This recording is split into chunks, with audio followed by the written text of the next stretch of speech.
Now, with the 43rd pick in the 2020 NFL Draft, the Chicago Bears select Cole Kmet, tight end, Notre Dame. Well, the tight ends are going to be coming off the board, and no surprise that Cole Kmet is one of the first one. He put on a show at the Combine, ran a 4.740, tying for second with a 10-foot 3-inch broad jump. He said, I want to do the things necessary to show I'm the top tight end at the draft. And he's the latest in a long line of Notre Dame tight ends to make their way in the NFL. He is now the 11th Notre Dame tight end to be taken in the first or second round, and that doesn't even include Mark Bavaro, who went, of course, to the Giants in the 4th round. And the family tree, well, it's strong for the Kmet family. His uncle, Jeff Skanina, was a defensive tackle for many years. In fact, Jeff Skanina was the guy that John Madden used to introduce the term cankles to us. He didn't have ankles, his calves just rolled into his ankles. And his father, Frank, was a defensive end at Purdue from 88 to 91.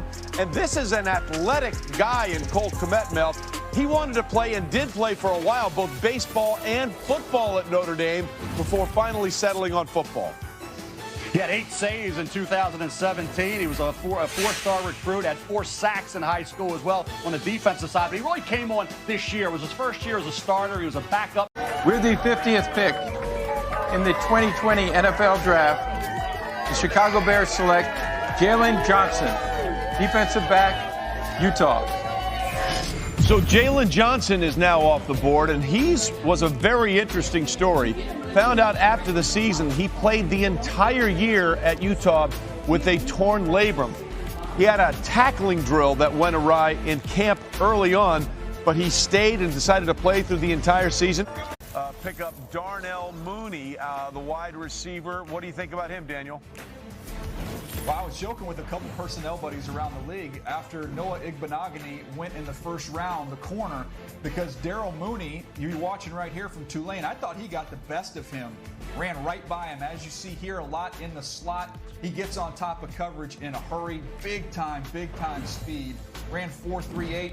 You can play him inside, you can play him outside. Just ultra twitched up.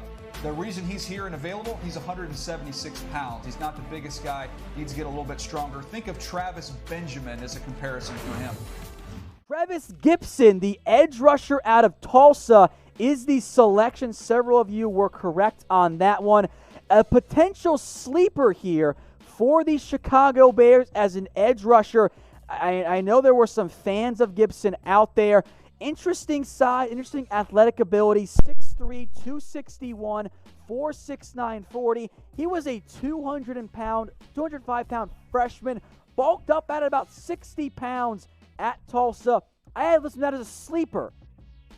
At pick 155, I'm on board with this selection. He was number 144 overall on my board. He's going to be an edge. He's the number 3 edge, I think, long-term, behind Robert Quinn, behind Khalil Mack as well. I think that's a key thing right there for the Chicago Bears. He is raw. He's going to need time, but he's good ball skills. 8 forced fumbles over the past 3 years. He doesn't really know yet what to do in terms of a pass rush plan, but at this point, the Bears going back with some more value, I guess, in terms of the best players left on the board. They get some more pass rush help, which quite frankly, beyond Khalil Mack last year, they didn't really have a bunch of great options. So Trevis Gipson here is the pick for the Chicago Bears. The Reds' 5th-round pick is in. It's Kindle Vildor, the cornerback out of Georgia Southern. Vildor.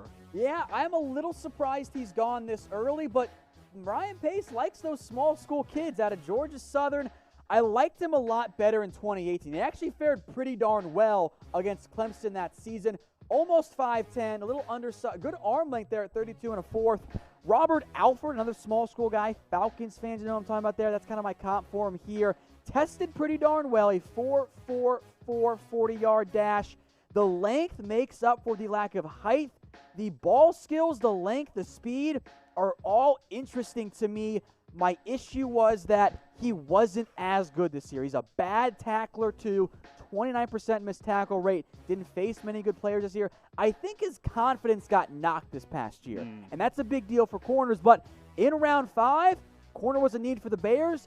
No, he's not my best guy, but I think that the traits are worth betting on day 3. Yeah. Bears go with Arlington, Hambright, offensive tackle out of Colorado. He only allowed 1 sack this past year. He's an older prospect. He's already 24 years old. I didn't think he was going to end up getting drafted. He's undersized, 6'3", 307, 32 and 5-inch arms. At that size, you're probably looking at somebody who's going to have to kick inside and end up being an interior offensive lineman in the NFL. Yeah, I think there might have been a couple of better guys left, but the O-line class is very much picked over right now. So it's not my favorite pick, but remember, no bad picks in round 7. A sub 5-second 40-yard dash, by the way, at 300 pounds is really impressive. I think he'll be a guard in the NFL, though.